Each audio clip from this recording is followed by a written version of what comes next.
동아시아 지형을 바꿀 충격적인 발견에 일본 열도가 발칵 뒤집혔습니다. 연간 20조 원 이상의 가치를 지닌 땅, 독도도 대마도도 아닙니다. 일본이 146년간 필사적으로 감춘 더 큰 진실입니다. 고려국령 류구도 바다속 30m 암벽에서 발견된 이 글자들, 주일미군 최대 기지가 있는 그곳. 왜 일본은 이 해역을 군사기밀구역으로 봉쇄했을까? 왜 고대 유적들을 체계적으로 파괴했을까? 500조 원 영토 분쟁의 서막이 올랐습니다. 동아시아 지도를 뒤바꿀 충격적 진실, 지금 바로 공개합니다. 저는 일본 대학에서 고고학을 가르치는 평범한 조교수였죠.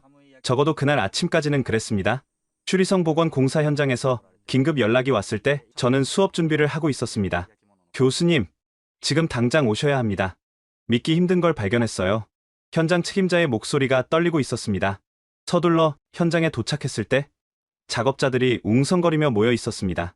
지하 3층 깊이에서 발견된 거대한 돌문 앞이었죠. 이게 뭡니까? 모르겠어요. 설계도에도 없는 공간입니다. 문에 새겨진 문양이 이상해서 교수님을 부른 거예요. 손전등을 비춰보니 돌문에는 놀라운 문양이 새겨져 있었습니다. 태극 문양과 함께 한자로 빼곡히 적힌 글씨들. 제 심장이 미친 듯이 뛰기 시작했습니다. 고려, 현종 11년. 제가 읽기 시작하자 주변이 조용해졌습니다. 이곳에 우리 고려의 보물을 묻노니 후손들이 이를 발견하는 날 진실이 밝혀지리라. 작업자들의 도움을 받아 조심스럽게 돌문을 열었습니다. 1000년 만에 열린 문 너머에는 믿을 수 없는 광경이 펼쳐져 있었습니다. 수십 개의 도람들이 가지런히 놓여 있었고 중앙에는 황금빛 함이 하나 있었습니다. 떨리는 손으로 황금함을 열었습니다. 그 안에는 찬란한 금빛 인장이 들어 있었습니다. 고려국 제10도 류큐도 관인. 이게 대체... 옆에 있던 일본인 동료 다나카 교수가 안색이 하얗게 질렸습니다. 이건 있을 수 없는 일이야. 류큐가 고려의 영토였다니. 하지만 증거는 그것뿐이 아니었습니다. 도람들을 하나씩 열 때마다 충격적인 문서들이 쏟아져 나왔습니다. 고려왕의 교지, 호구 조사 문서, 세금 징수 기록, 심지어 과거 시험 합격자 명단까지. 여기 보세요. 류큐도 출신 김상윤, 고려 문과 급제. 제가 문서를 읽자 현장이 술렁였습니다. 곧 일본 정부 관계자들이 들이닥쳤습니다. 모든 발굴을 중단하십시오. 이 현장은 이제 국가기밀구역입니다. 검은 양복을 입은 남자들이 우리를 밖으로 내보냈습니다. 하지만 이미 늦었습니다. 현장 작업자 중 누군가가 영상을 찍어 인터넷에 올렸고 몇 시간 만에 전 세계로 퍼져나갔습니다. 그날 저녁 집으로 돌아온 저는 할머니가 남긴 유품 상자를 떠올렸습니다. 어렸을 때 할머니는 늘 이상한 말씀을 하셨죠. 밀류야, 우리는 바다 건너에서 온 사람들이란다. 언젠가 네가 우리의 진짜 이름을 찾게 될 거야. 그때는 그저 치매 증상이라고 생각했습니다. 하지만 오늘 본 그 국세, 그리고 할머니의 말씀이 겹쳐지면서 이상한 예감이 들었습니다. 다락방에 올라가 먼지 쌓인 상자를 열었습니다. 그리고 그 안에서 저는 운명을 바꿀 무언가를 발견하게 되었습니다. 다락방에 먼지 쌓인 상자는 할머니가 남기신 낡은 나무 상자였습니다.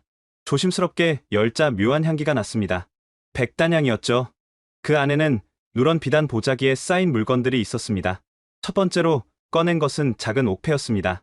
손바닥만 한 크기의 푸른 옥에는 선명한 글씨가 새겨져 있었습니다. 고려국 류큐도 병마사 강윤석.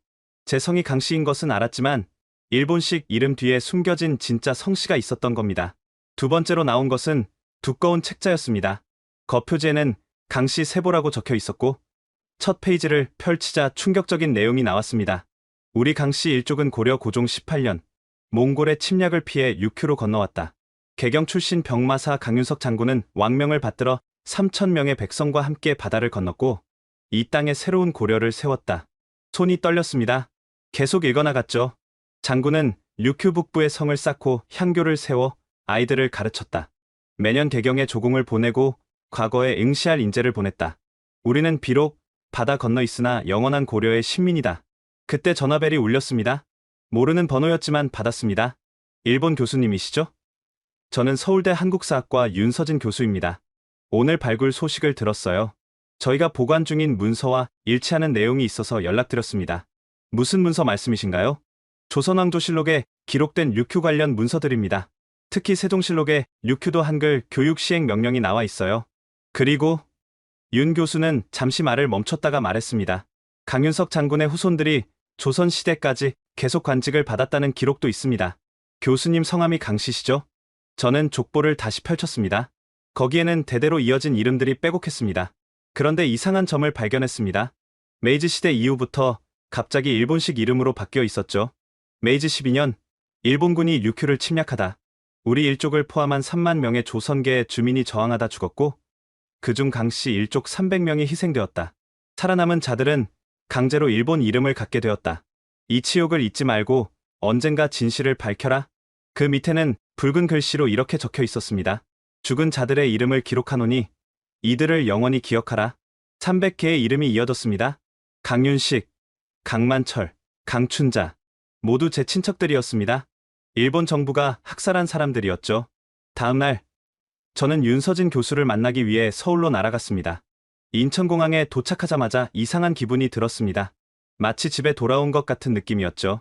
윤 교수는 서울대 도서관 특별 열람실에서 저를 기다리고 있었습니다. 이것 보세요.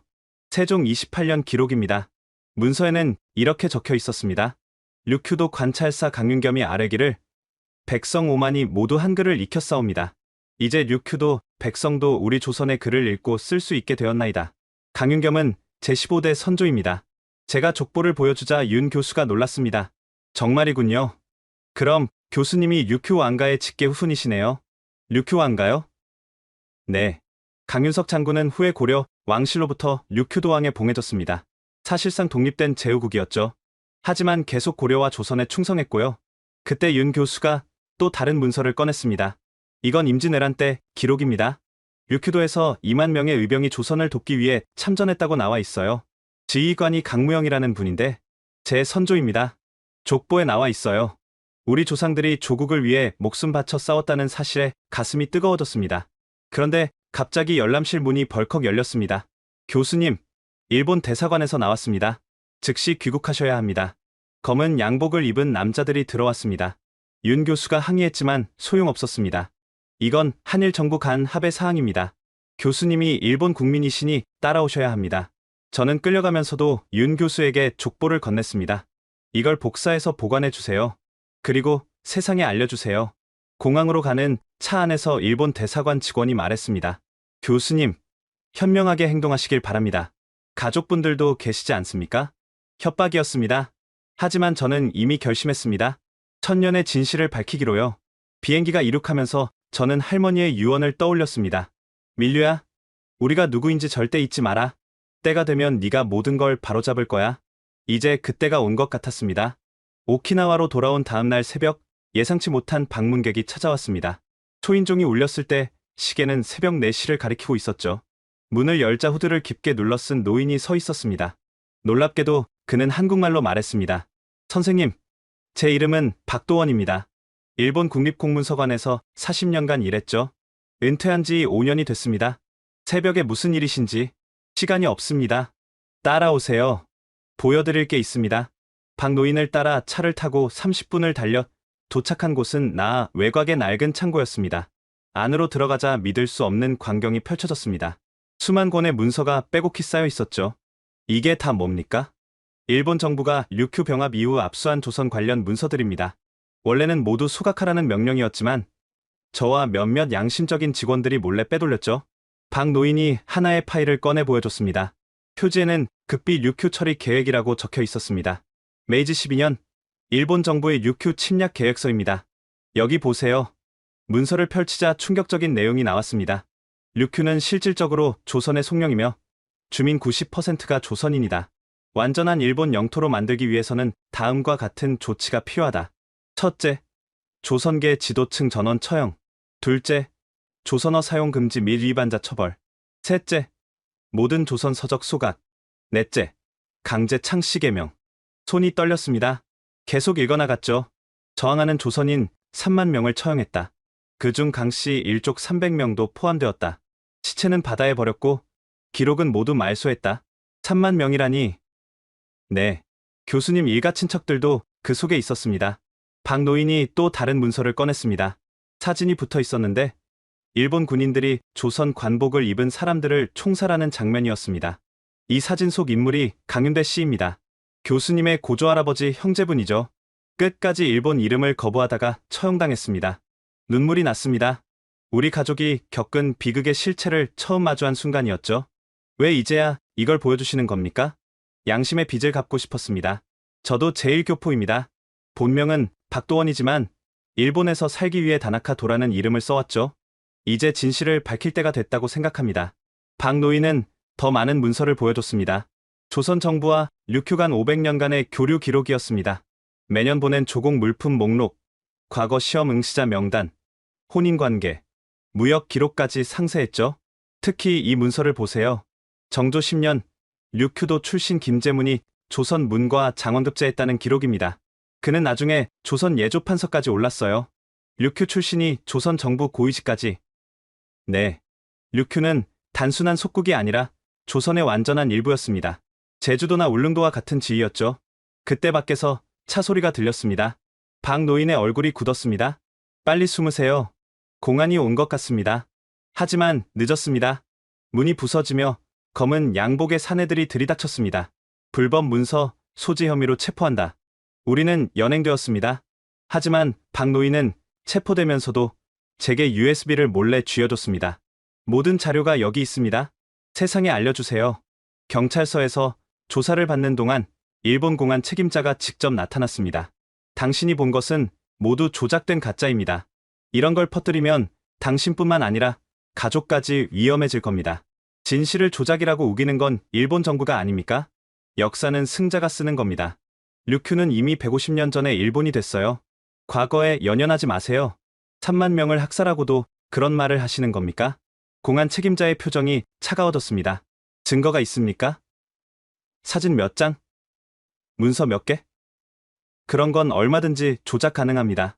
하지만 저는 알고 있었습니다. USB 안에 결정적 증거가 있다는 걸. 박 노인이 목숨 걸고 지켜온 진실이 거기 있었죠. 석방된 후 집에 돌아와 USB를 확인했습니다. 거기에는 수천 개의 파일이 들어 있었습니다.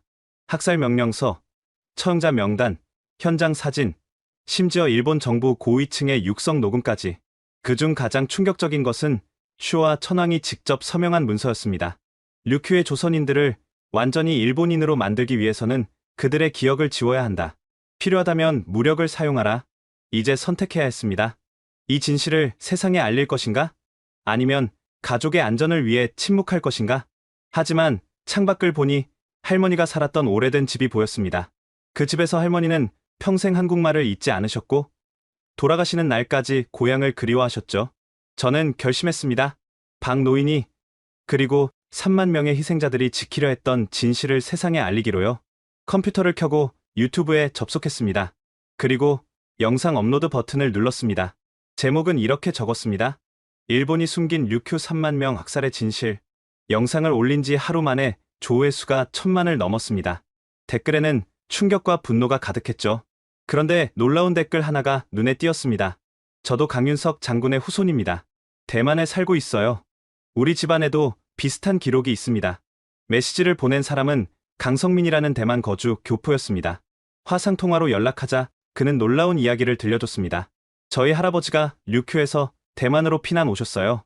일본의 학살을 피해서요. 그때 가져온 문서가 있는데 강윤석 장군의 친필 일기입니다. 장군의 일기라고요? 며칠 후 강성민 씨가 직접 오키나와로 날아왔습니다. 그가 가져온 일기는 800년 전 것이라고는 믿기지 않을 만큼 잘 보존되어 있었습니다. 일기의 첫 장을 펼치자 힘찬 붓글씨가 눈에 들어왔습니다. 고려 고종 18년 10월 몽골군이 다시 쳐들어왔다. 개경은 불타고 백성들은 도탄에 빠졌다. 왕께서는 강화도로 피하셨고 나는 특명을 받았다. 삼천의 백성과 함께 바다 건너 새로운 고려를 세우라는 것이었다. 일기를 읽어나가자 800년 전 그날의 상황이 생생하게 그려졌습니다. 150척에 나눠 탄 우리는 것엔 풍랑과 싸우며 나무로 내려갔다. 아이들은 울고 노인들은 쓰러졌다. 하지만 포기할 수 없었다. 우리는 고려의 씨앗이었으니까. 20일째 되는 날 드디어 섬이 보였다. 푸른 바다에 떠있는 녹색 낙원이었다. 우리는 그곳을 새로운 고려라고 불렀다. 강성민 씨가 지도를 펼쳤습니다. 여기 보세요. 장군이 처음 상륙한 곳이 지금의 나하 북쪽 해안입니다. 그리고 여기에 첫 성을 쌓았죠. 그럼 슈리성이... 네, 원래는 고려성이었습니다. 나중에 개축하면서 슈리성이 된 거죠. 일기를 계속 읽었습니다. 이곳에는 이미 원주민들이 살고 있었다. 우리는 그들과 평화롭게 공존하기로 했다. 나는 그들에게 농사법을 가르치고 그들은 우리에게 백기를 알려줬다. 곧 우리는 한 가족이 되었다. 1년 후 나는 사신을 개경으로 보냈다. 우리가 무사히 정착했음을 알리고 류큐를 고려의 제10도로 인정해달라고 청했다. 왕께서는 윤허하시고 나를 류큐도 병마사로 임명하셨다. 그때 강성민 씨가 또 다른 문서를 꺼냈습니다. 이건 고려 충렬왕이 보낸 왕명서입니다. 강윤석을 류큐 군왕에 봉한다는 내용이에요. 문서는 너무나 선명했습니다. 고려 왕실의 옥새까지 찍혀 있었죠. 장군은 류큐의 작은 고려를 만들었습니다. 향교를 세워 아이들을 가르치고 과거 시험을 시행했죠. 심지어 화폐까지 만들었어요. 강성민 씨가 동전 하나를 보여줬습니다. 고려 통보라고 새겨진 엽전이었죠. 이게 류큐에서 500년간 사용된 화폐입니다. 일본이 침략하기 전까지요. 일기의 마지막 부분은 특히 감동적이었습니다. 나는 이제 늙었다. 하지만 후회는 없다. 우리는 이 땅에 고려의 정신을 심었고 그것은 영원히 이어질 것이다. 비록 몸은 고향을 떠났지만 우리의 마음은 영원히 고려인이다. 후손들에게 부탁한다. 우리가 누구인지 잊지 말라. 바다 건너 조국이 우리를 부를 때까지 이 땅에서 고려의 이름을 지켜라. 강성민 씨와 저는 눈물을 흘렸습니다. 800년 전 조상의 간절한 부탁이 가슴을 울렸죠. 이 일기를 공개해야 합니다. 세상이 알아야 해요. 하지만 일본 정부가 가만히 있지 않을 겁니다. 그래도 해야죠. 조상님의 부탁이잖아요. 우리는 일기 전문을 스캔해서 인터넷에 올렸습니다. 그리고 기자회견을 열기로 했죠. 하지만 기자회견 전날 밤 괴한들이 집을 습격했습니다. 다행히 경찰이 빨리 와서 무사했지만 협박은 계속됐습니다. 그만두지 않으면 가족이 다칠 것이다. 하지만 포기할 수 없었습니다. 왜냐하면 그날 밤 꿈에 할머니가 나타나셨거든요. 밀류야, 무서워하지 마라. 우리 조상들이 지켜보고 있단다. 너는 800년의 약속을 지키는 거야. 다음날 기자회견장은 취재진으로 가득했습니다. 일본뿐 아니라 한국, 중국, 미국 언론까지 몰려왔죠. 저는 떨리는 목소리로 말했습니다. 오늘 저는 800년간 숨겨진 진실을 밝혀야 합니다. 우리 류큐는 고려의 일부였고 우리는 지금도 한국인입니다. 장내가 술렁였습니다. 일본 기자가 손을 들었습니다. 증거가 있습니까? 저는 강윤석 장군의 일기를 들어 보였습니다. 그리고 고려 왕실의 임명장, 동전, 그리고 수많은 문서들을 공개했죠. 이것이 증거입니다. 800년의 역사를 부정할 수 있습니까? 그 순간 회견장 밖에서 함성이 들렸습니다. 수천 명의 오키나와 주민들이 모여 있었습니다. 그들은 한 목소리로 외쳤습니다. 우리는 한국인이다. 천년의 진실을 인정하라. 역사의 물줄기가 바뀌는 순간이었습니다. 기자회견 이후 일본 정부는 즉각 반박했습니다. 관방장관이 직접 나서서 터무니없는 조작이라고 일축했죠. 하지만 다음날 도쿄대 유전자연구소에서 일하는 한 과학자가 저를 찾아왔습니다. 저는 사토 유키코입니다. 아니, 제 진짜 이름은 김유경이에요. 그녀는 주변을 살피며 작은 목소리로 말했습니다. 작년에 일본 정부 비밀 프로젝트에 참여했어요. 오키나와 주민 10만 명의 DNA를 분석하는 일이었죠. 왜 그런 프로젝트를? 표면적으로는 질병 연구였지만 진짜 목적은 달랐어요. 오키나와 독립운동을 막기 위해 주민들이 완전한 일본인임을 증명하려 했던 거죠. 김유경 박사가 노트북을 꺼냈습니다. 하지만 결과는 정반대였어요. 오키나와 주민의 82%가 한반도 혈통이었습니다. 특히 놀라운 건 40%가 고려시대 지배층 가문과 일치했다는 거예요. 화면에 복잡한 그래프가 나타났습니다. 여기 보세요. 교수님의 DNA 분석 결과입니다. 고려 왕실 직계와 99% 일치해요. 특히 개성 왕씨 가문의 특징적인 유전자 마커가 완벽하게 나타나고 있습니다. 그럼 저희 집안이 정말... 네, 강윤석 장군은 왕실 혈통이었던 것 같아요. 아마 왕족이 류큐 이주를 이끌었을 겁니다. 김 박사는 더 충격적인 자료를 보여줬습니다. 이건 류큐 전체 지역별 분석입니다. 북부 지역은 90% 이상이 한국계, 중부는 70%, 남부도 60%가 넘어요. 특히 전통 마을일수록 비율이 높았습니다.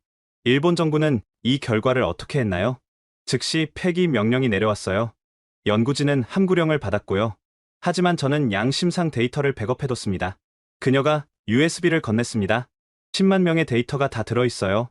이름은 익명 처리했지만 지역과 연령, 성별 정보는 있습니다. 왜 이걸 저한테? 저도 제1교포예요. 할아버지가 제주도에서 오셨죠.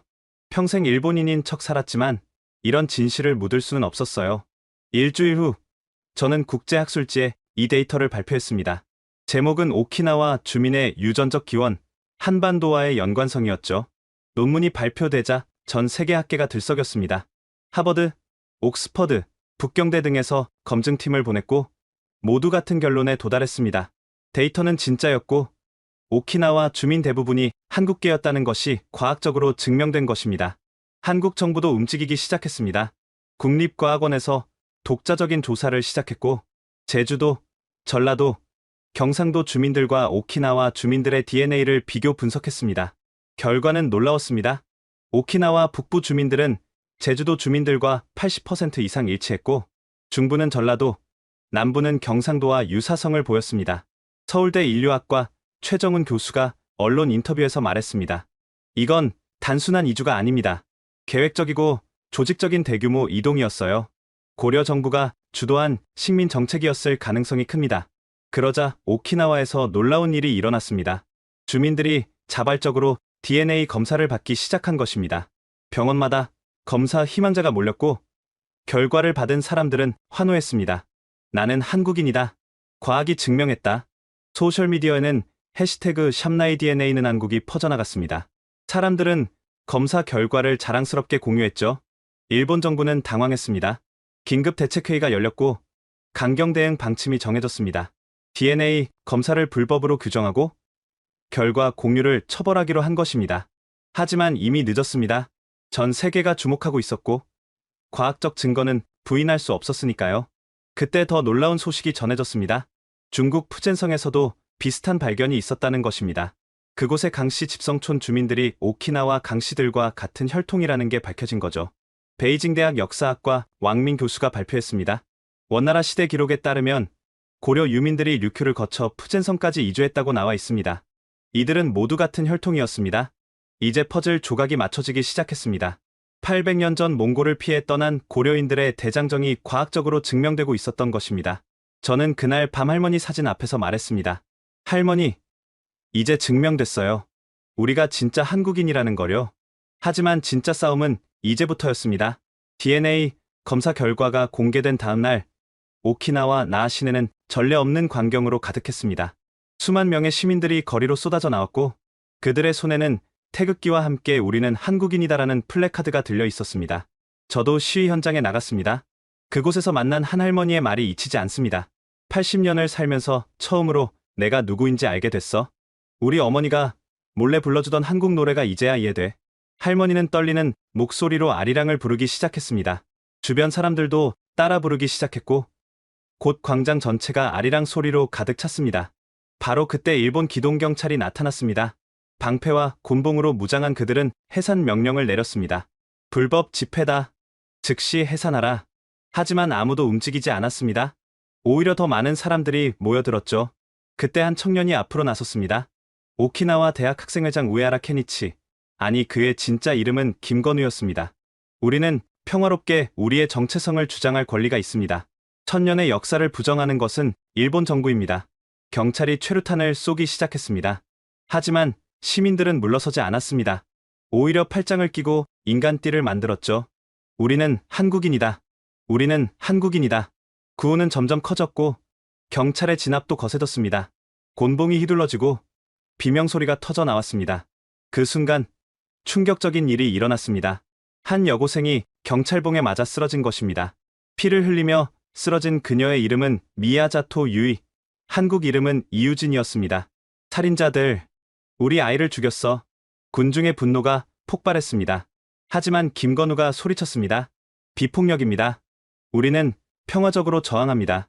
구급차가 와서 유진이를 실어갔고 다행히 생명에는 지장이 없었습니다. 하지만 그 장면은 이미 전 세계로 생중계되고 있었습니다. CNN, BBC, 알자지라 등 국제 언론이 헤드라인으로 다뤘습니다. 오키나와의 한국인들, 정체성을 위한 투쟁. 한국에서도 즉각 반응이 나왔습니다. 서울 광화문에 10만 명이 모여 오키나와 동포 지지 집회를 열었습니다. 우리의 잃어버린 형제들을 지지한다는 현수막이 걸렸죠. 일본 정부는 더욱 강경하게 나왔습니다. 계엄령에 준하는 특별 조치를 발동했고 집회 참가자들을 대거 체포했습니다. 저도 체포 대상이었지만 국제적 관심 때문에 함부로 건드리지는 못했습니다. 그러던 중 놀라운 일이 일어났습니다. 일본 자위대 내 오키나와 출신 군인들이 집단으로 이탈한 것입니다. 그들은 성명서를 발표했습니다. 우리는 우리 동포를 탄압하는데 동참할 수 없다. 우리도 한국인이다. 300명의 자위대원들이 군복을 벗고 시위대에 합류했습니다. 일본 정부로서는 최악의 시나리오였죠. 더 놀라운 것은 일본 본토에서도 지지 시위가 일어났다는 것입니다. 도쿄, 오사카, 나고야 등지의 양심적인 일본인들이 거리로 나왔습니다. 역사의 진실을 인정하라. 오키나와인들의 권리를 존중하라. 저는 그때 국제 기자회견을 열었습니다. 우리는 독립을 원하는 게 아닙니다. 단지 우리가 누구인지를 인정받고 싶을 뿐입니다. 1000년 동안 한국인이었던 우리의 정체성을 존중받고 싶습니다. 그럼 어떤 해결책을 원하십니까? 한 기자가 물었습니다. 문화적 자치권입니다. 한국어 교육, 한국 문화 보존, 그리고 한국과의 자유로운 교류. 이것이 우리의 요구입니다. 그날 밤 오키나와 전역에서 촛불 집회가 열렸습니다. 100만 명이 넘는 사람들이 촛불을 들고 거리로 나왔습니다. 하늘에서 본 오키나와는 마치 불빛의 바다 같았죠. 집회에서 한 초등학생이 마이크를 잡았습니다. 저는 일본 학교에서 일본인이라고 배웠어요. 하지만 이제 알아요. 저는 한국인이에요. 우리 할머니가 숨겨서 가르쳐준 한국말로 말할게요. 우리는 한국 사람입니다. 순수한 아이의 목소리에 많은 사람들이 눈물을 흘렸습니다. 시위는 한 달 넘게 계속됐습니다. 일본 경제는 마비되기 시작했고 국제 여론도 오키나와 편에 섰습니다. 유엔 인권위원회는 조사단 파견을 결정했습니다. 그리고 마침내 일본 정부가 한 발 물러섰습니다. 총리가 직접 발표했습니다. 오키나와의 특수한 역사를 인정하고 제한적 문화 자치를 허용하겠다. 완전한 승리는 아니었지만 중요한 첫걸음이었습니다. 150년 만에 처음으로 일본이 오키나와의 한국적 정체성을 부분적으로나마 인정한 것이니까요. 하지만 이것은 시작일 뿐이었습니다. 진짜 싸움은 이제부터였죠. 일본 정부가 제한적 문화 자치를 인정한 다음 날, 저는 한국 정부의 공식 입장을 듣기 위해 서울로 날아갔습니다. 오키나와 대표단 10명과 함께였죠. 우리는 희망에 차 있었습니다. 조국이 우리를 환영해 줄 거라고 믿었으니까요. 하지만 인천공항에 도착한 순간부터 뭔가 이상했습니다. 환영 인파는커녕 정부 관계자조차 나오지 않았습니다. 겨우 외교부 실무자 한 명이 나와서 우리를 호텔로 안내했을 뿐이었죠. 다음날 외교부 청사에서 만난 차관보의 태도는 차가웠습니다. 교수님, 오키나와 동포들의 심정은 이해합니다. 하지만 현실을 직시하셔야 합니다. 무슨 말씀이신지. 오키나와는 국제법상 일본 영토입니다. 한국 정부가 개입할 사안이 아닙니다. 저는 귀를 의심했습니다. 우리가 1000년 동안 한국 땅이었다는 증거를 다 제시했잖아요. DNA 검사 결과도 있고요. 역사는 역사고 현실은 현실입니다. 한일 관계를 고려해야 합니다. 경제협력, 안보협력 등 복잡한 이해관계가 얽혀 있어요. 김건우가 참지 못하고 소리쳤습니다. 그래서 우리를 버리겠다는 겁니까? 우리도 한국인인데 여러분은 일본 국적자입니다. 감정적으로 접근하지 마세요.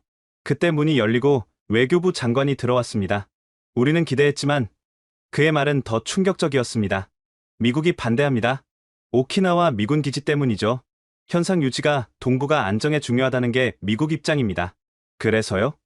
한국 정부는 오키나와 문제에 공식적으로 개입하지 않기로 했습니다. 우리는 망연자실했습니다.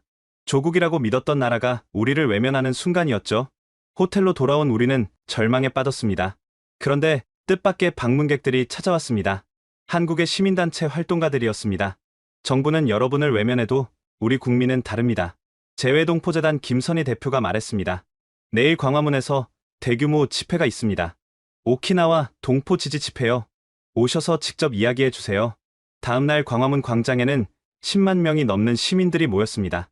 잃어버린 동포를 외면하지 말라. 역사적 책임을 다하라는 플래카드가 가득했죠. 저는 연단에 올라 떨리는 목소리로 말했습니다. 우리는 1000년 동안 여러분을 기다렸습니다.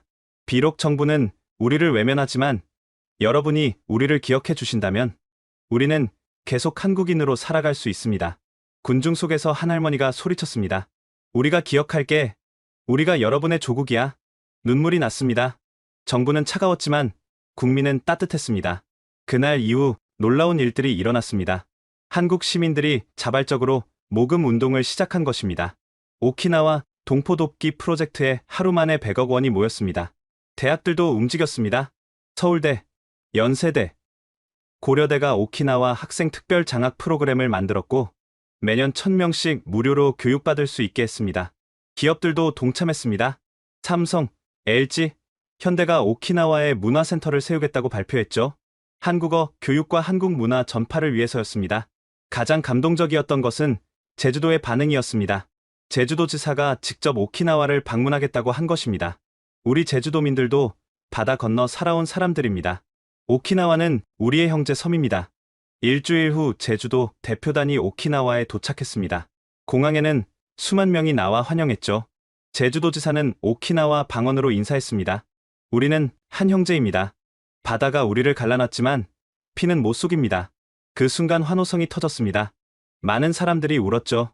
정부는 외면했지만 국민이 우리를 인정해준 순간이었습니다. 한국 국회도 움직이기 시작했습니다. 여야 의원 150명이 오키나와 동포 지원 특별법을 발의했습니다. 정부는 반대했지만 국민 여론에 밀려 결국 통과됐죠. 법안 내용은 이랬습니다. 오키나와 출신자들에게 재외동포 비자 발급, 한국 내 거주와 취업 자유, 한국 대학 특례 입학, 그리고 이중 국적 허용 추진. 완벽하지는 않았지만 큰 진전이었습니다. 우리가 한국과 연결될 수 있는 길이 열린 것이니까요. 저는 서울을 떠나며 생각했습니다. 정부는 우리를 버렸지만 국민은 우리를 받아들였다. 이것이 진짜 민주주의가 아닐까? 서울에서 돌아온 다음 날 새벽 전화벨이 요란하게 울렸습니다. 아내의 목소리는 공포에 떨리고 있었습니다. 여보, 유리가 학교에서 돌아오지 않아요. 벌써 3시간이 넘었어요. 12살 딸 유리가 사라진 것입니다. 즉시 경찰에 신고했지만 그들의 반응은 미적지근했습니다. 그때 문자 메시지가 왔습니다. 딸의 핸드폰에서였죠. 아빠, 저 괜찮아요. 잠깐 정부 아저씨들과 이야기 중이에요. 정부 아저씨들, 제 등골이 서늘해졌습니다. 1시간 후, 검은 차가 집 앞에 섰고 유리가 내렸습니다. 겉으로는 멀쩡해 보였지만 눈빛이 겁에 질려 있었죠. 유리야, 무슨 일이 있었니? 아저씨들이 아빠한테 전화래요. 가족이 제일 중요하다고. 그날 밤 총리실에서 전화가 왔습니다. 내일 도쿄로 오시죠. 총리님이 직접 만나고 싶어 하십니다. 거절할 수 없었습니다. 딸의 안전이 걸려 있었으니까요. 도쿄 총리 관저. 처음 보는 총리의 얼굴은 의외로 온화했습니다. 차 한잔 하시죠. 오키나와 전통차입니다. 바로 본론을 말씀하시죠. 좋습니다. 교수님은 똑똑한 분이니 현실을 아실 겁니다. 오키나와는 영원히 일본입니다. 하지만 우리도 유연해질 수 있어요. 총리가 서류를 내밀었습니다. 문화자치권 확대안입니다. 한국어, 공식 언어 인정, 한국식 이름 사용 허용, 한국 문화 교육 자유. 어떻습니까? 대가가 뭡니까? 간단합니다. 더 이상 독립이나 한국 귀속을 주장하지 않는 겁니다. 그리고 교수님이 오키나와 자치정부 수반이 되는 거죠. 절 매수하려는 겁니까? 아닙니다. 현실적인 해법을 제시하는 겁니다. 생각해보세요. 계속 저항하면 누가 피해를 봅니까? 오키나와 주민들입니다. 총리가 태블릿을 보여줬습니다. 화면에는 제 가족 사진이 있었습니다. 교수님 딸이 참 예쁘네요. 한국 대학에 가고 싶어 한다고 들었습니다. 우리가 도와드릴 수 있어요. 아니면? 위협이었습니다. 노골적인 협박이었죠. 생각할 시간을 주세요. 일주일 드리죠. 현명한 선택하시길 바랍니다. 오키나와로 돌아오는 비행기 안에서 저는 깊은 고민에 빠졌습니다. 가족의 안전과 민족에 대해 무엇을 선택해야 할까요? 집에 도착하니 아내가 울고 있었습니다. 여보, 유리가 학교에서 왕따를 당하고 있어요. 한국인이라고 놀린대요. 일본 아이들이? 아니에요. 오키나와 아이들 중에서도 일본에 동화된 애들이 그런데요. 오키나와 내부도 분열되고 있었습니다. 정체성을 찾으려는 사람들과 현실에 안주하려는 사람들 사이의 갈등이 깊어지고 있었죠. 다음 날, 저는 오키나와 독립운동 지도부를 소집했습니다. 총리의 제안을 그대로 전했습니다. 김건우가 말했습니다. 절반의 승리라도 받아들여야 하지 않을까요? 계속 싸우다가는 모두가 지칩니다. 하지만 박도원 노인은 반대했습니다. 타협하면 끝입니다. 일본은 조금씩 양보하는 척하다가 결국 모든 걸 빼앗을 겁니다. 격론이 벌어졌습니다. 현실론과 원칙론이 충돌했죠. 그때 제 휴대폰이 울렸습니다. 윤서진 교수였습니다. 유엔 인권위원회가 오키나와를 식민지 잔재 지역으로 규정했어요. 국제사회가 움직이기 시작했습니다. 희망이 보였습니다. 하지만 동시에 일본의 압박도 거세졌습니다. 그날 밤, 괴한들이 집을 습격했습니다. 창문이 깨지고 화염병이 던져졌죠. 다행히 가족은 무사했지만 경고는 분명했습니다. 아빠, 우리 이사 가자. 무서워. 유리가 울며 매달렸습니다. 하지만 저는 결심했습니다. 도망가면 모든 게 끝입니다. 우리 조상들이 천년을 지켜온 정체성을 제대해서 포기할 수는 없었습니다. 유리야, 아빠가 지켜줄게. 우리는 강한 사람들이야. 천년을 버텨온 사람들이란다. 일주일 후, 저는 총리실에 답변을 보냈습니다. 제안은 거절합니다. 우리는 계속 싸울 것입니다. 평화적으로. 하지만 끝까지. 총리의 제안을 거절한 지 한 달 후, 뜻밖의 기회가 찾아왔습니다. 일본 국회 외교위원회에서 오키나와 문제 특별 청문회를 열기로 한 것입니다. 야당의 강력한 요구와 국제 여론의 압박 때문이었죠. 청문회 전날, 도쿄의 한 호텔에서 변호사들을 만났습니다. 그 중에는 제1교포 인권 변호사 김태준 변호사도 있었습니다. 내일이 역사를 바꿀 기회입니다. 준비한 자료들을 체계적으로 제시하면 됩니다. 하지만 일본 정부가 가만히 있을까요? 이미 전 세계가 주목하고 있습니다. CNN, BBC, 알자지라가 생중계를 합니다. 함부로 못합니다. 청문회 당일 아침, 국회의사당 앞은 인산인해였습니다. 오키나와에서 올라온 수천 명의 동포들과 일본 시민단체, 그리고 각국 취재진이 몰려 있었죠. 의사당에 들어서자 300명의 의원들과 수십 대의 카메라가 저를 기다리고 있었습니다. 증인석에 앉자 외교위원장이 말했습니다. 증인은 선서하십시오. 저는 진실만을 말할 것을 맹세합니다. 여당 의원이 먼저 질문했습니다. 오키나와가 한국 영토였다는 주장의 근거가 뭡니까? 저는 준비한 자료를 하나씩 제시했습니다. 고려국세, 강윤석 장군의 일기, 조선왕조실록, 그리고 DNA 분석 결과까지. 이 모든 증거가 한 가지를 가리킵니다. 오키나와는 900년 이상 한국의 영토였고 일본이 무력으로 빼앗은 것입니다. 그건 과거 일입니다. 현재 오키나와 주민들은 일본인 아닙니까? 아닙니다. 우리는 강제로 일본인이 된 것입니다. 보십시오. 저는 학살 사진을 공개했습니다. 의사당이 술렁였습니다. 메이지 12년, 일본군은 저항하는 조선계 주민 3만 명을 학살했습니다. 이것이 일본이 말하는 평화적 병합입니까? 한 야당 의원이 손을 들었습니다. 그렇다면 왜 지금까지 이 사실이 알려지지 않았습니까? 일본 정부가 조직적으로 은폐했기 때문입니다. 저는 박도원 노인이 제공한 극비 문서를 공개했습니다. 역사수정부라는 비밀 조직이 150년간 오키나와 역사를 왜곡해왔습니다. 여기 증거가 있습니다. 외교위원장이 문서를 검토하더니 안색이 하얗게 질렸습니다. 이것이 사실입니까? 네. 일본 정부 공문서입니다. 도장까지 찍혀 있죠. 그때 방청석에서 누군가 소리쳤습니다. 거짓말이야. 다 조작이다. 우익단체 회원들이었습니다. 하지만 저는 침착하게 말했습니다. 그럼 DNA는 어떻게 설명하실 겁니까? 오키나와 주민 82%가 한국계입니다. 그건 우연의 일치다. 10만 명의 데이터가 우연입니까? 하버드와 옥스퍼드가 검증한 결과가 조작입니까? 의사당이 소란스러워졌습니다. 위원장이 정회를 선언했지만 저는 계속 말했습니다. 저는 묻고 싶습니다. 일본은 민주국가입니까? 그렇다면 왜 소수민족의 정체성을 부정합니까? 휴회 시간 동안 복도에서 한 노의원이 다가왔습니다. 저는 사토 의원입니다. 사실 저도 알고 있었습니다. 제 할아버지가 오키나와 주둔군 장교였거든요. 학살 현장을 목격하셨다고 했죠. 왜 지금까지 침묵하셨습니까? 무서웠습니다. 하지만 이제는 진실을 말해야 할 때인 것 같습니다. 회의가 재개되자 사토 의원이 폭탄 발언을 했습니다. 저는 일본 정부의 오키나와 역사 왜곡을 증언합니다. 제 할아버지의 일기를 공개하겠습니다. 그가 읽은 일기 내용은 충격적이었습니다. 쇼와 20년 8월 15일. 패전. 상부 명령이 내려왔다. 오키나와 관련 모든 조선 문서를 소각하라. 나는 명령을 어기고 일부를 숨겼다. 언젠가 진실이 밝혀져야 하기 때문이다. 야당 의원들이 일제히 일어났습니다. 진상조사위원회를 구성하자. 역사의 진실을 밝혀야 한다. 하지만 여당 의원들이 반발했습니다. 국익을 해치는 일이다. 과거에 연연하지 말자. 격론이 벌어졌고 일부 의원들은 몸싸움까지 벌였습니다. 그때 제가 다시 발언권을 얻었습니다. 의원님들, 저는 일본을 미워하지 않습니다. 다만 진실을 원할 뿐입니다. 우리가 누구인지 알 권리가 있지 않습니까? 우리 아이들이 자신의 뿌리를 알고 자랄 권리가 있지 않습니까? 저는 제안합니다. 오키나와에 특별자치권을 주십시오. 우리가 한국 문화를 지키며 살게 해주십시오. 그것이 진정한 다문화 민주주의 아닙니까? 잠시 침묵이 흘렀습니다. 그리고 놀라운 일이 일어났습니다. 한 여당 의원이 일어나 박수를 치기 시작한 것입니다. 곧 다른 의원들도 따라 일어났고 의사당 전체가 박수 소리로 가득 찼습니다. 외교위원장이 의사봉을 두드렸습니다. 오키나와 특별법안을 상정하겠습니다. 찬성하시는 분은 거수해 주십시오. 3분의 2가 손을 들었습니다. 통과였습니다. 방청석에서 환호성이 터졌습니다. 오키나와 동포들이 울며 서로를 껴안았죠. 우리가 이겼어. 드디어 인정받았어. 하지만 저는 알고 있었습니다. 이것은 시작일 뿐이라는 것을.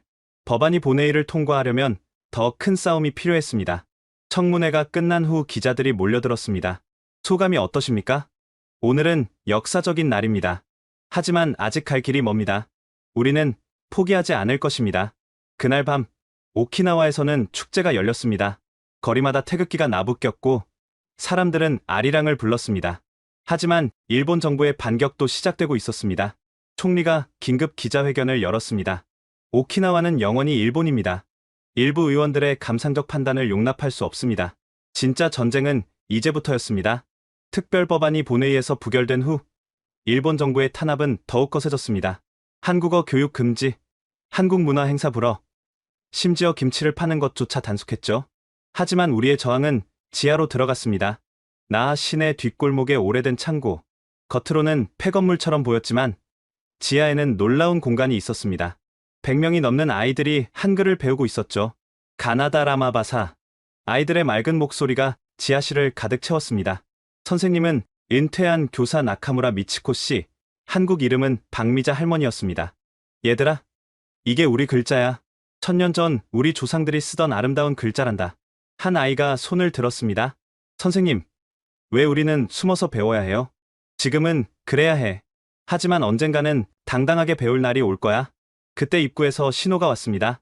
경찰이 온다는 신호였죠. 아이들은 훈련된 것처럼 책을 숨기고 비상구로 빠져나갔습니다. 경찰이 들이닥쳤을 때 지하실에는 박미자 할머니만 남아 있었습니다. 뭐 하고 있었소? 바느질 모임이었어요.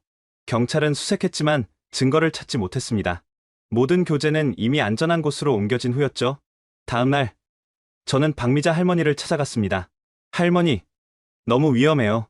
잡히면 감옥에 가실 수도 있어요. 나는 이미 80이야. 남은 삶을 아이들에게 우리말을 가르치는 데 쓰고 싶어. 할머니는 낡은 사진첩을 보여줬습니다. 이게 내 아버지야. 일제강점기 때 한글을 가르치다가 고문받아 돌아가셨지. 나는 아버지의 뜻을 이어가는 거야. 그날 이후 저도 지하 학교에서 가르치기 시작했습니다. 한국 역사를 가르쳤죠. 여러분, 우리 조상 강윤석 장군은 왜 바다를 건너왔을까요? 한 학생이 대답했습니다. 몽골의 침략을 피해서요. 맞아. 하지만 도망친 게 아니야. 새로운 고려를 만들기 위해서였어. 우리는 그 후손들이고 아이들의 눈이 반짝였습니다. 자신들의 뿌리를 알게 된 순간이었죠. 지하 학교는 점점 늘어났습니다. 나뿐 아니라 오키나와 전역에 50개가 넘는 비밀 학교가 생겼습니다. 교사들은 모두 자원봉사자였고 교재는 한국에서 몰래 들여왔죠. 어느 날 15살 소년 다이스케가 찾아왔습니다. 선생님, 저도 한국 이름을 갖고 싶어요. 왜 그러니? 친구들은 다 한국 이름이 있는데 저만 없어요. 저희 부모님은 일본에 동화된 분들이라. 저는 소년의 족보를 찾아봤습니다. 그의 증조할아버지는 이대석이라는 이름이었습니다. 너의 한국 이름은 이대현이야. 대를 이어 현명하게 살라는 뜻이지. 소년은 눈물을 흘렸습니다. 이제야 진짜 제가 된 것 같아요. 하지만 배신자도 있었습니다. 어느 날 한 학부모가 경찰에 신고한 것입니다. 우리 아이를 세뇌시키고 있어요. 일본인을 한국인으로 만들려고 해요. 대규모 단속이 시작됐습니다. 교사 50명이 체포됐고 저도 연행됐습니다. 취조실에서 형사가 물었습니다. 왜 아이들을 선동하는 거요? 선동이 아닙니다. 교육입니다. 아이들에게 정체성을 가르치는 거죠. 당신들은 일본인이요. 왜 한국인이라고 우기는 거요? 우리는 강제로 일본인이 된 겁니다. 진짜 정체성은 한국인이에요. 결국 저는 벌금형을 받았습니다. 하지만 풀려나자마자 다시 가르치기 시작했죠. 그런데 놀라운 일이 일어났습니다. 일본인 교사들이 자원하기 시작한 것입니다. 저도 가르치고 싶습니다. 역사의 진실을 아이들에게 전하고 싶어요. 그 중에는 도쿄대 출신 엘리트 교사도 있었습니다. 저는 일본인이지만 오키나와의 진실을 알게 됐습니다. 이건 정의의 문제예요. 지하 학교는 이제 한일 연대의 장이 되었습니다. 일본인과 한국계가 함께 아이들을 가르쳤죠. 어느 날, 한 여자아이가 그림을 그려왔습니다. 태극기와 일장기가 나란히 있고 그 아래 아이들이 손잡고 있는 그림이었습니다. 선생님, 우리가 한국인이어도 일본 친구들과 사이좋게 지낼 수 있죠? 물론이야. 우리가 원하는 건 증오가 아니라 인정이니까. 지하 학교 졸업식 날, 100명의 아이들이 한복을 입고 모였습니다. 그들은 애국가를 불렀고 한국어로 선서했습니다. 우리는 자랑스러운 한국인의 후손입니다. 우리의 역사와 문화를 지키고 전하겠습니다. 부모들은 울었습니다. 비록 지하에서지만 아이들이 정체성을 찾은 순간이었으니까요. 지하 학교가 번성하던 중 저는 새로운 프로젝트를 시작했습니다. 오키나와 한국역사박물관 건립이었죠. 물론 정식 허가는 받을 수 없었기에 개인 박물관 형태로 시작했습니다. 외곽에 오래된 양조장을 개조했습니다. 겉으로는 여전히 양조장처럼 보였지만 내부는 완전히 다른 공간이었죠. 개관식 날, 예상보다 많은 사람들이 왔습니다. 한국에서도 취재진이 왔고 심지어 일본 본토에서도 관람객이 찾아왔습니다. 첫 번째 전시실에는 강윤석 장군의 일기와 유품이 있었습니다. 장군이 사용하던 검, 관인, 그리고 고려 왕실이 내린 임명장까지. 두 번째 전시실은 충격적이었습니다. 일본의 학살 현장 사진과 증언들이 가득했죠. 한 할아버지가 사진 앞에서 오래 서 있었습니다. 이 사람이 내 할아버지야. 일본군에게 죽었지. 한국인이라는 이유로. 세 번째 전시실에는 현재가 있었습니다. 지하 학교 아이들의 작품, 한글 공부 노트, 그리고 DNA 검사 결과들. 한 관람객이 말했습니다. 이게 다 사실이란 말입니까? 우리가 정말 한국인이었다니? 네. 모든 자료는 검증된 것입니다. 원본도 확인하실 수 있어요. 박물관은 입소문을 타고 유명해졌습니다. 하루 1000명이 넘는 사람들이 찾아왔죠. 특히 학생들이 많았습니다. 16살 유미가 친구들과 왔습니다. 선생님, 저희 할머니가 한국 음식을 만들어 주시는데 이제 이유를 알겠어요. 어떤 음식이니? 김치찌개요. 할머니는 그게 우리 가족 비법이라고 하셨는데 사실은 한국 음식이었네요. 박물관에는 특별한 공간이 있었습니다. 기억의 방이라는 곳이었죠. 사람들이 자신의 가족사를 기록하는 공간이었습니다. 80대 할머니 한 분이 떨리는 손으로 글을 썼습니다. 우리 어머니는 돌아가시면서 말씀하셨다. 우리는 바다 건너에서 온 사람들이라고. 이제야 그 의미를 안다. 어느 날 뜻밖의 손님이 왔습니다. 일본 문부과학성 관리였죠. 이 박물관은 불법입니다. 허가받지 않은 역사 교육은 금지되어 있습니다. 개인 소장품을 전시하는 것도 불법입니까? 왜곡된 역사를 퍼뜨리는 건 문제가 있습니다. 무엇이 왜곡입니까? 여기 있는 모든 자료는 진짜입니다. 관리는 답하지 못했습니다. 하지만 일주일 후 폐쇄 명령이 내려왔죠. 그러나 시민들이 일어났습니다. 박물관 앞에서 천막 농성이 시작됐고 24시간 지킴이가 섰습니다. 우리의 역사를 지키자. 기억할 권리를 보장하라. 한국에서도 지원이 왔습니다. 국립중앙박물관이 유물 대여를 제안했고 학술 교류를 약속했죠. 결국 일본 정부는 한 발 물러섰습니다.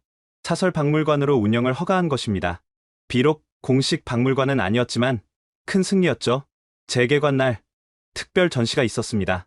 한국에서 대여한 고려 청자와 함께 오키나와에서 발견된 고려 청자를 나란히 전시한 것입니다. 똑같은 문양, 똑같은 기법이었죠. 도쿄에서 온 한 일본인 교수가 말했습니다. 이건 부인할 수 없는 증거네요. 오키나와와 한국의 연결고리가 이렇게 명확하다니? 박물관은 이제 교육의 장이 되었습니다. 매주 특강이 열렸고 한국사 강좌도 개설됐죠. 비록 비공식이었지만 수료증도 발급했습니다. 가장 인기 있는 프로그램은 뿌리찾기였습니다. 족보 전문가들이 사람들의 가계를 추적해 한국 성씨를 찾아주는 것이었죠. 당신의 원래 성은 김씨입니다. 김의 김씨 32세손이시네요. 정말요? 제가 김씨라니? 사람들은 자신의 진짜 이름을 찾고 기뻐했습니다. 비록 공식적으로는 사용할 수 없었지만 마음속에서는 이미 한국인이 된 것이었죠. 박물관 1년 만에 방문객이 50만 명을 넘었습니다. 이제는 오키나와의 명소가 되었죠. 박물관 개관 3년 후 오키나와는 조금씩 변하고 있었습니다. 표면적으로는 여전히 일본이었지만 내면적으로는 한국이 살아 숨쉬고 있었죠. 제 딸 유리는 이제 15살이 되었습니다. 한국어를 유창하게 구사하고 한국 역사를 누구보다 잘 알게 되었죠. 아빠, 저 나중에 서울대에 가고 싶어요. 우리 역사를 제대로 배우고 싶어요. 그래, 열심히 공부해서 꼭 가거라. 그리고 오키나와로 돌아와서 가르쳐 주렴. 그런데 놀라운 소식이 전해졌습니다. 일본 정부가 부분적으로나마 양보했다는 것입니다. 오키나와 특별문화법이 국회를 통과한 것이었죠. 내용은 이랬습니다. 오키나와 내 한국어 교육 허용, 한국 문화 행사 자유, 한국식 이름 병기 허용. 완전한 승리는 아니었지만 의미 있는 진전이었습니다. 146년 만에 처음으로 일본이 오키나와의 특수성을 인정한 것이니까요. 법안 통과 축하 행사가 나아중앙공원에서 열렸습니다.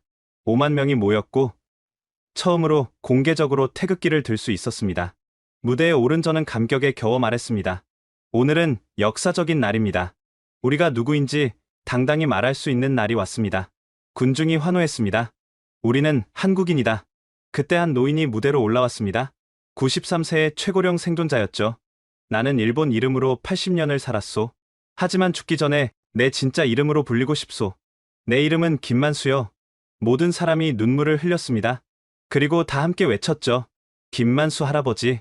그날 이후 오키나와에는 한글 간판이 하나둘 생기기 시작했습니다. 식당들은 한국 음식을 정식 메뉴로 올렸고 학교에서는 한국어 수업이 개설됐죠. 하지만 여전히 갈 길은 멀었습니다. 일본 우익의 방해는 계속됐고 한국 정부의 미온적 태도도 변하지 않았습니다. 어느 날 윤서진 교수가 전화를 했습니다. 유엔에서 오키나와를 선주민 지역으로 지정하는 걸 검토 중이래요. 정말입니까? 네. 그렇게 되면 국제법적 보호를 받을 수 있어요. 희망이 보였습니다. 하지만 동시에 두려움도 있었죠. 일본이 가만히 있을 리 없었으니까요. 예상대로 일본 정부는 강력히 반발했습니다. 오키나와 자치권을 축소하겠다고 위협했죠. 하지만 우리는 물러서지 않았습니다. 오히려 더 적극적으로 나섰죠. 오키나와 한인회를 정식으로 창립했고 한국 정부의 공식 지원을 요청했습니다. 드디어 한국 정부도 움직였습니다. 대통령이 직접 발표했죠. 오키나와 동포들은 우리의 혈육입니다. 정부는 모든 지원을 아끼지 않을 것입니다. 오키나와의 한국문화원 건립이 추진되었고 한국 기업들이 투자 계획을 발표했습니다. 제주도와 오키나와 간 문화 교류도 활발해졌죠. 가장 감동적이었던 것은 이산가족 찾기 프로젝트였습니다. 오키나와와 한국에 흩어진 가족들을 찾아주는 일이었죠. 형님, 정말 형님이세요? 그래, 나다. 우리가 헤어진 지 70년이구나. 상봉 현장은 눈물바다가 되었습니다. 저는 이 모든 과정을 지켜보며 생각했습니다. 우리의 투쟁은 증오가 아니라 사랑이었다고. 우리는 누군가를 미워하려는 게 아니라 우리 자신을 사랑하려는 것이었다고. 오늘도 박물관에는 관람객이 가득합니다. 한국에서 온 수학여행단, 일본 본토에서 온 대학생들, 그리고 오키나와 주민들. 한 일본인 대학생이 물었습니다. 교수님, 일본인인 저희가 여기 와도 되나요? 물론이죠. 역사는 모두가 알아야 할 진실입니다. 일본인이든 한국인이든 저녁이 되면 저는 늘 바닷가로 나갑니다. 저 멀리 한국이 있을 바다를 바라보며 할머니를 떠올립니다. 할머니, 우리가 시작했어요. 완전하지는 않지만 우리는 이제 조금씩 한국인임을 인정받고 있어요. 파도 소리가 대답처럼 들려옵니다. 그리고 저는 알고 있습니다. 우리의 여정은 아직 끝나지 않았다는 것을.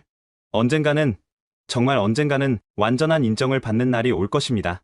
그때까지 우리는 포기하지 않을 것입니다. 1000년을 기다렸으니 조금 더 기다릴 수 있습니다. 지금까지 1000년 동안 감춰졌던 오키나와의 진실, 그리고 자신들의 정체성을 되찾기 위한 사람들의 이야기를 들려드렸습니다. 한 일본 교수와 오키나와 동포들의 투쟁은 단순히 과거를 캐내는 것이 아니었습니다. 그것은 인간의 가장 근본적인 권리, 자신이 누구인지 알고 그것을 표현할 권리를 위한 싸움이었습니다. 비록 완전한 승리는 아직 멀었지만 그들이 이룬 성과는 놀라웠습니다. 146년간 지워졌던 역사가 다시 빛을 보았고 잃어버렸던 이름을 되찾았으며 금지되었던 언어를 다시 말할 수 있게 되었습니다. 이 이야기가 단순한 과거의 기록으로 끝나지 않기를 바랍니다. 역사의 진실은 결코 영원히 감춰질 수 없으며 정체성을 향한 인간의 갈망은 그 어떤 힘으로도 막을 수 없다는 것을 보여주는 증거이기를 바랍니다. 여러분, 오키나와에 남겨진 우리 동포들의 이야기를 더 많은 사람들에게 알려주세요. 잊혀진 역사를 기억하고 잃어버린 형제들을 품어주는 것이야말로 우리가 할 수 있는 최소한의 도리가 아닐까요? 이 영상이 마음에 드셨다면 좋아요와 구독 부탁드립니다. 그리고 무엇보다 이 이야기를 널리 공유해주세요. 1000년의 침묵을 깬 용기 있는 사람들의 목소리가 더 멀리 퍼져나갈 수 있도록 다음에도 역사 속에 숨겨진 놀라운 진실들을 찾아 여러분께 전해드리겠습니다. 지금까지 원더풀 해외 사연이었습니다. 감사합니다. 감사합니다. 감사합니다. 감사합니다. 감사합니다. 감사합니다.